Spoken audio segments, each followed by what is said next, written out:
ψέμα πρωταπριλιάτικο. Κάποτε, μια πρωταπριλιά, γεννήθηκε ένα ψέμα. Μπα, και τι χρώμα είχε. Άσπρο, όταν όμως θύμωνε ή τρεπόταν, κοκκίνιζε. Και εγώ το παθαίνω αυτό. Και τι έγινε με αυτό το ψέμα. Το άσπρο ψέμα, πρωί-πρωί πρωταπριλιάς, μόλις γεννήθηκε, πήγε στην αυλή ενός σχολείου, ακριβώς την ώρα που χτυπούσε το κουδούνι. Τα παιδιά μόλις το είδαν, το αγάπησαν αμέσως. Το ίδιο και οι δάσκαλοι και ο διευθυντής.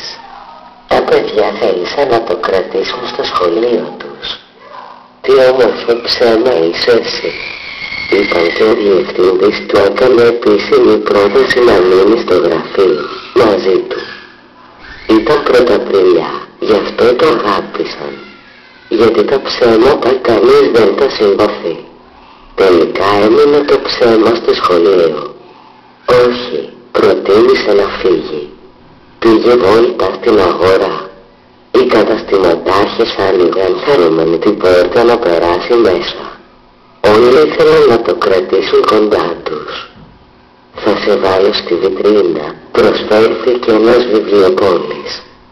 Θα τρώσω όσα γλυκά θέλεις, του είπε ένας ζαχαροπλάστης. Θα γίνεις διευθυντής, το διαβεβαίωσε ο ιδιοκτήτης ενός σούπερ μάρκετ.